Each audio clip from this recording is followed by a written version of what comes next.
So we are now going to move on to our fireside chat with Nat Lyckowski. Nat is the Global Neurodiversity Advancement Leader at IBM. Proudly neurodivergent and parent of an autistic IT professional, Nat enables businesses to see the value in embracing neurodivergent talent to attain highly skilled and dedicated professionals that may otherwise be overlooked. We are so thrilled to have you here with us today, Nat. So I gave you a little short introduction there, but if you could give just a brief introduction about yourself and what you do at IBM, that would be awesome. Absolutely. And first, thank all of you for your time and dedicated to learning. It's so important. Without synergy between our allies and our neurodivergence, this mission would not be anywhere it is today. So I want to thank you for the opportunity and for you dedicating the time. I was first recognized as neurodivergent when I was in college. And that was my big aha moment, that I wasn't broken and that there was nothing wrong with me. So that was really an important part of my life. And then it also prepared me to have a autistic son and working to enable or empower rather him for success. And I've been with IBM for 27 years. And in 2015, two things happened. The first is that IBM had started a employee resource group discussing specifically autism that later would have been rebranded. And at the same time, my son was just starting college, Carnegie Mellon, and seeing the blockers that were being put in front of him at that age, at that university, where he was trying to get to like the internship fairs with 300, booths and couldn't get there. And me being a mother bear said, okay, we have to fix this, or we have to do something here. So I was able to leverage what we had going at IBM with my personal experience from my own and the view of my son. It was kind of the perfect storm for lighting the fire. Since 2015, I was a volunteer for the IBM Neurodiversity Program.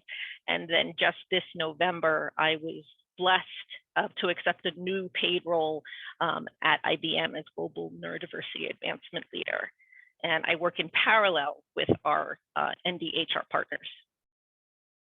That's great.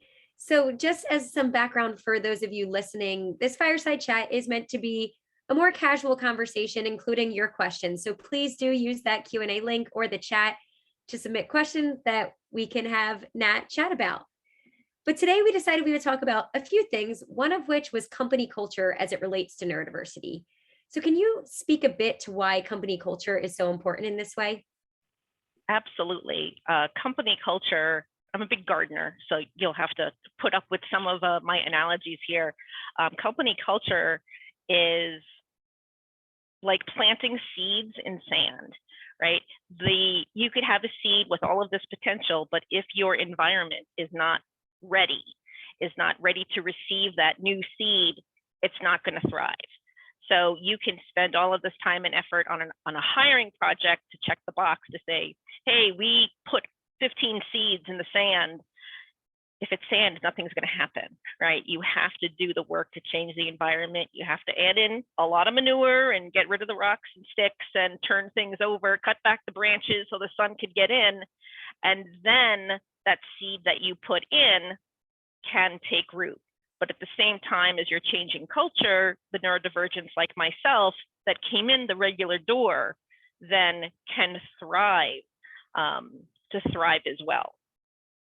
And really seeing neurodiversity as another chapter of a company's diversity story, as things just keep growing, right? First it was, race and gender, and now where we are today is all of these beautiful facets that are becoming discussions of DEI and not something to be pitied, right? We want to hire skill. There's a skills gap. There's talent out there.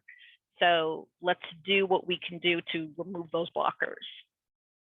I love that point about, considering the employees in your company already who are most definitely there, who are already neurodivergent, and making sure that that environment is accessible to everyone, not just those who have come through a specific door. So what has IBM done to create a more inclusive culture for neurodivergent employees? That's one of the very proud things that I have, obviously being with the company 27 years, you're going to have a little pride in there. But we've done a few things that I think are really special. First is that we're global. So we have ND hiring cohorts in 11 countries. We just got Japan and Mexico on board. So everybody's in their own journey. The second is that we are neurodivergent led. So our corporate executive sponsor, our program director, and now me in this role, we are all openly and proudly neurodivergent, taking in feedback from neurotypical allies, but we are ND run and led. What's really important, and I gotta have to take a breath because I always get emotional when I talk about this, because this was just, an idea that somebody had, and it's just been amazing, where we have developed private safe space channels within IBM. We use Slack. So we have these virtual safe space communities, and there's one called the Actually Autistic. So if you're an IBMer and actually autistic, we have one called A&D, Actually Neurodivergent, and there's no diagnosis paper needed. There's a couple of gatekeepers, and you say, I identify as neurodivergent, I want in. And that has really, that sense of psychological safety to be able to vent or ask for advice, whether it's you're a parent and you need help, or a problem with your partner, or a problem with your manager, or an issue with a new IT tool that has been rolled out to say, hey, we're gonna all, look, this new feature has been added to this application. And we're like, did they even ask? We have to change this.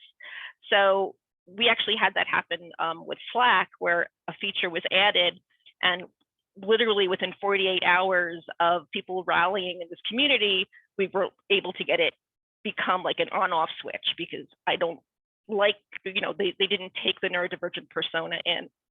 And that's all great, and I don't want to discount the importance of psychological safety, but it gives us a place to rally. So what do we want to do for April? What speakers do we want to have? So I can use that pool and say, hey, this new benefits package is coming out. What do you guys think? And get a voice from neurodivergence directly. And that's where we need that sense of representation. We also have two other Slack channels. One is neurodivergent family and caregivers, so parents and caregivers of neurodivergence. And there are a lot of people like me that are in both. So you can find out, hey, this worked for me. Or, I have a 5-year-old daughter who's autistic and I can't get her to take a shower. And somebody's like, oh, give her swim goggles. That's what worked for us. And have that crossover. But it's really, and then sometimes people do bring an HR issue up that then I'm able to say, okay, this is more than just, you need more help than just the community. And then I could work to liaison to get that addressed.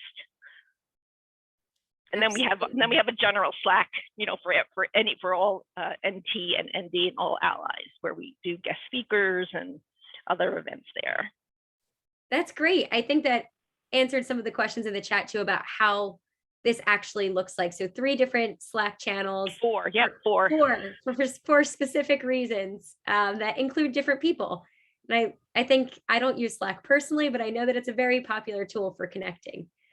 You touched on a little bit about representation, and I'd love if you could speak about your motto for your business group and what that means to IBM.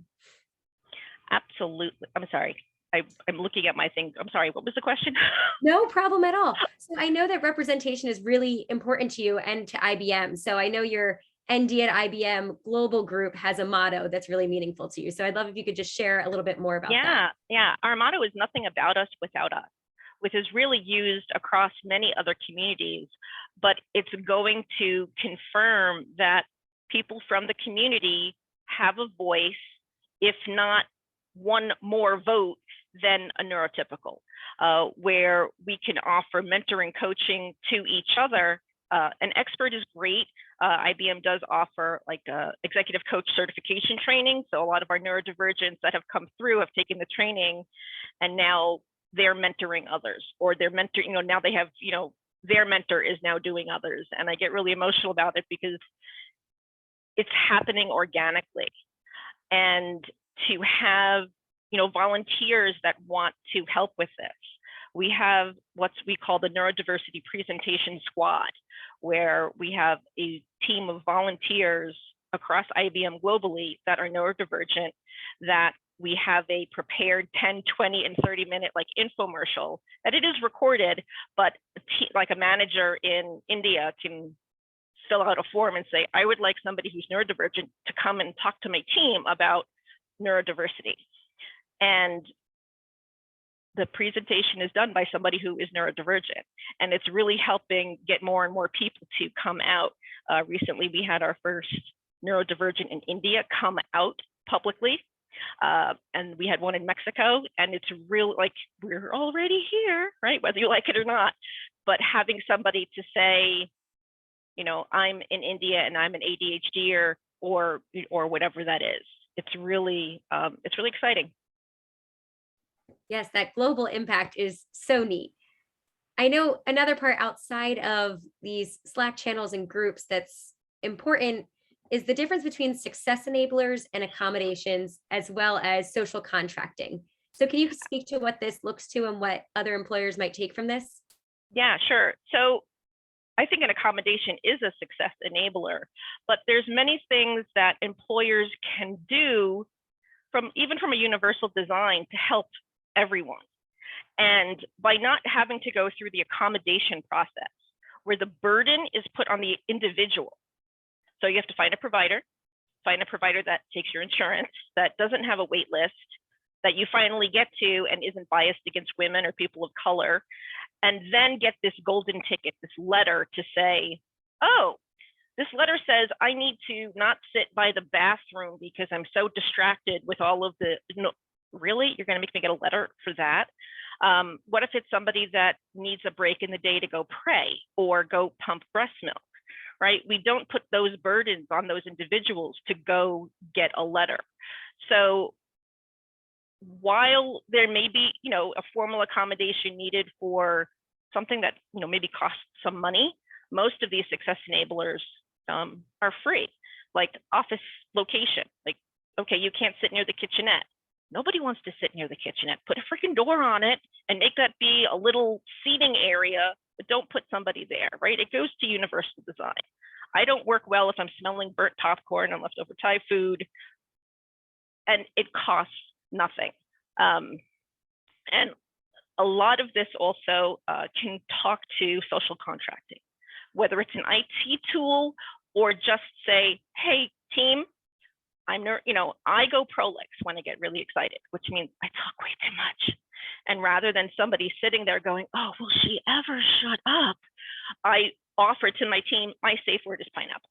So if I'm going off on a tangent, as exciting as it might be, I give you the freedom to say Nat, pineapple, and we move on.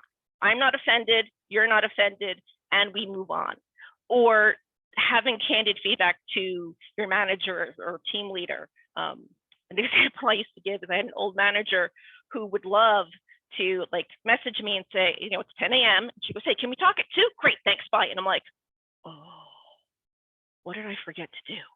And the next 4 hours, I'm like going through my email. Did I forget to do something? Am I getting fired? It's kind of like if you get a text message from your partner to say, when you get home, we need to talk. And you're like, oh, is it an anniversary? Did I leave the toothpaste open? Socks on the floor? What is it? And for those 4 hours, I'm not effective, or not effective as I could be. So instead, to have social contracting, to be able to say, hey, Joe, or the person name is, when you do this, this causes me a lot of anxiety. So could you help me by saying, let's talk at 2 about the Cisco project? It costs nothing, right? Why should I need a letter to have this candid conversation? And it really goes to that universal design, and it helps everybody. Some social or some could be time balancing. Some people may take a medication in the morning and they're a little sluggish for the first hour until, you know, the hamster starts going, and they could say, I'm not going to start at 9, I'm going to start at 10 and then stay to 6. But in that same discussion, it could be, I have to drop my kids off and I'm going to focus at 10 so I don't have a car accident trying to get to the office on time.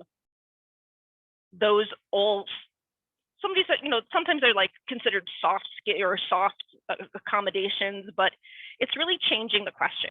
Instead of saying, what accommodation do you need? It's changing the question of, how can I help you succeed?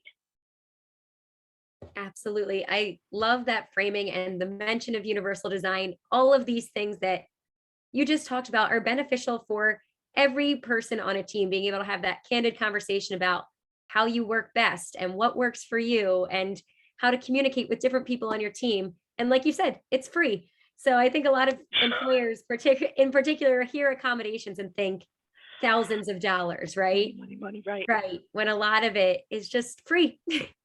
Yeah, it's how can I open my heart and how can we have better team synergy? And it's contagious. It really is. Yes. And you might find a neurodivergent that doesn't, I mean, pre or post COVID, you know, that doesn't want to sit down a quiet hallway. They may feed off of the active buzz of being in the middle of everything. And you can create this list of success enablers to help conversations. And it's not only the new hires. Sometimes it's the transfers, and it's the transfers that usually get forgotten, right? You may have a manager that you love that gets you, that you understand, and oh, there's a reorg, and now you have a new manager. And then that person may feel, oh, crap. What do I do now? Because there's a lot of effort put on the onboarding and the new hires as opposed to later in their career. Absolutely. That's a great point. We do have a question in the chat that asks if IBM has any training programs to bring neurodivergent people up to speed or help them get started. So that is the more entry level side of things, but that is, so all of IBM jobs, every job at IBM is open to neurodivergence. We do have specific targeted cohorts, hiring cohorts, where sometimes they're entry level, and we're really trying to move across the area, and not only IT, right? We all think, you know, oh, a neurodivergent IT professional, right? It's a white cisgender male who's really good in IT, sometimes at Sheldon Big Bang, adorkable, would like to stay in the basement and code all day long. But we're everywhere. We're in accounting, we're in sales, we're in legal, and trying to get through, everybody should be onboarded. Like we're talking about universal design, right? We have neurodiversity acceptance training, and I don't use awareness, I use acceptance, and I'll get back to that in a moment, for all IBMers. Particularly, we want to target our talent and our managers, but we have these Slack channels. We don't want to develop, you know, welcome to IBM for neurodivergence, right? We want to be welcome to IBM for all and include in there visibility to other identity factors, because we're all just not one thing, right? What it's like to be Black and ADHD, or trans and dyslexic, and really go through that. IBM does offer multiple types of jobs. Our neurodiversity hiring program actually sits under new collar, not white, not blue, but new, NEW. And in our new collar hiring, we're targeting veterans, returning to work people, people who have gaps in their resumes, and our neurodivergent hiring is under that, because some neurodivergents may get through that third year of college and then, like my son, want to quit because he was forced to take electives that weren't in his major, and he was like, I'm done with this, I'm not, you know, he maxed out of his science and tech classes, and they wanted him to take, you know, he could have taken basket weaving, and he just wanted out. So we're focusing on skill. We have internships, we have apprenticeships, and then we have entry level, and then higher up as well. So no, but yes. That's great. And I think it's just nice to always hear about what other employers are doing and how you can implement that potentially. So if somebody has asked to tell me more about acceptance training. Absolutely. So our acceptance training, so we have the 3 A's, because yes, I'm neurodivergent and I like things to match. So we have awareness, acceptance, and advancement. And those are our 3 pillars of our ND program. And culturally, people are in different places, like talking about neurodiversity, say in Japan versus Australia versus India. So everybody's on this journey through these 3 A's. So it starts out with awareness, which is basic education. It's like, the start of the race or the journey. You don't want to stay there long. If you stay at awareness, if you just have awareness, that could still breed discrimination, right? You could be aware that somebody new moved on your street. Great, I'm aware, stay over there. I don't want to, don't invite them to the party, right? And then you have that next stage of acceptance where, you're inviting them in and you're taking training and you're putting that to work. So that goes to that, okay, you're invited to the party and you're asked to dance. And then this next level of advancement is when you're actually seeking out neurodivergent voices, where you're not, saying, oh, this expert in, from Yale says you need this. No, ask me, I'm here, I have a voice.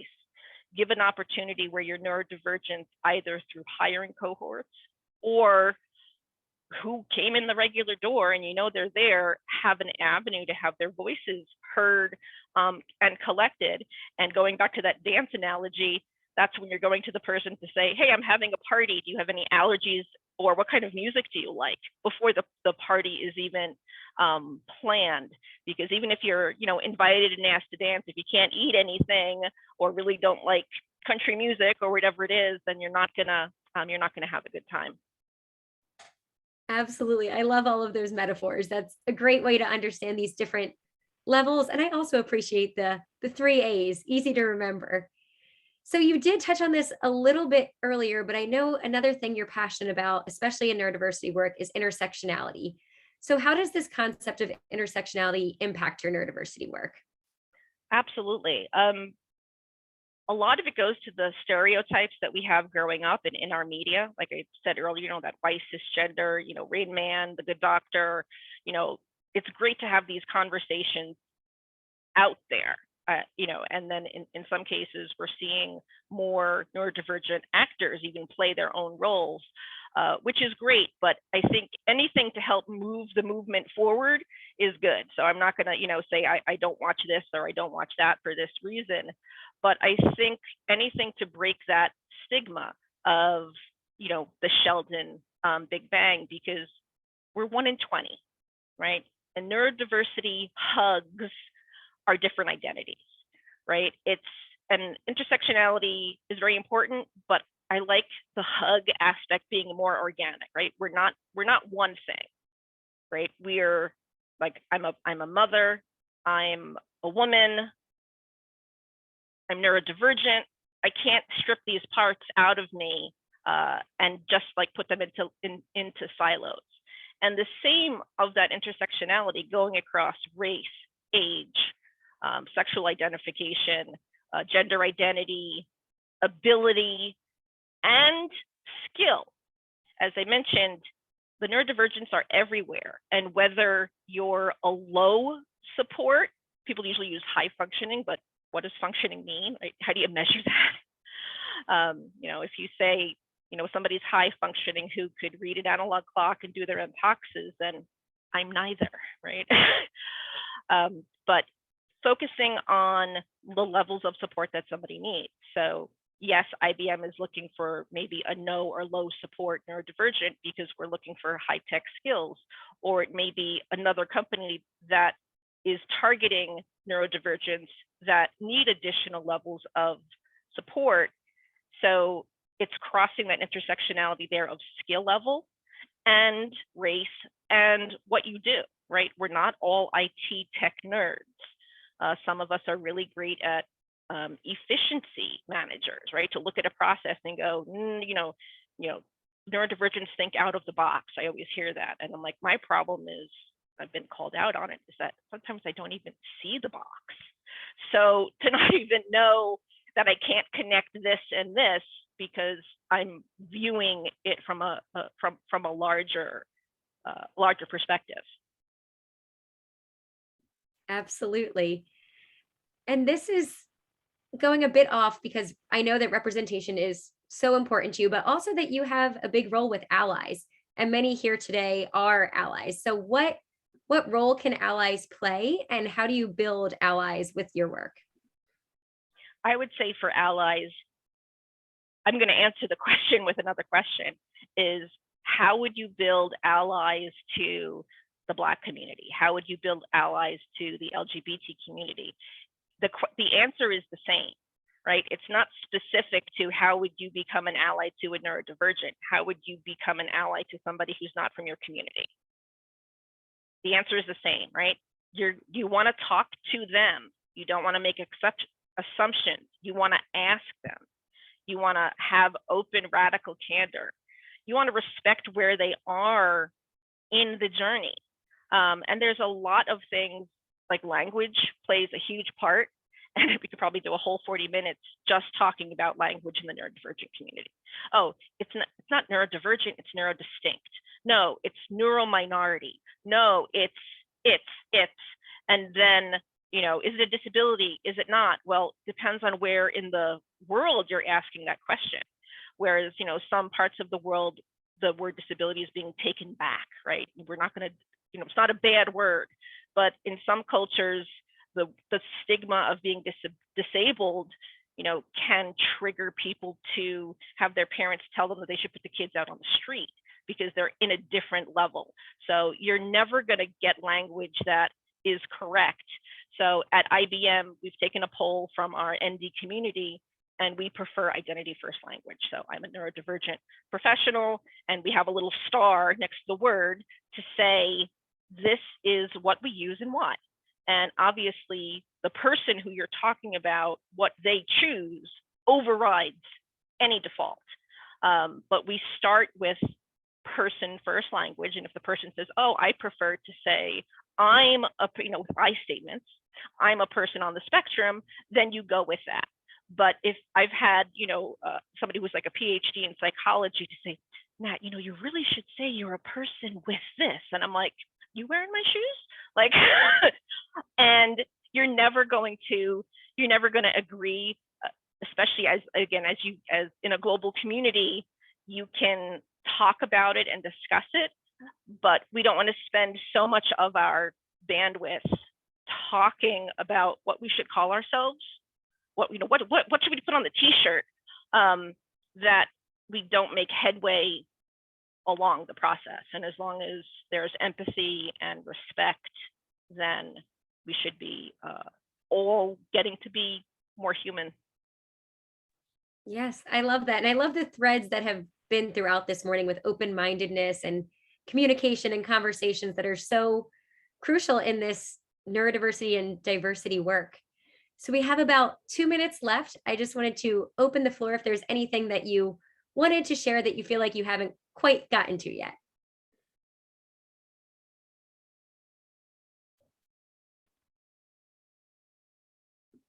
I'm also going to put an offer out there if anybody wants to continue the conversation. I am on LinkedIn, and if you put a little note and let me know what this is about and that you're not trying to sell me financial planning, that would be great.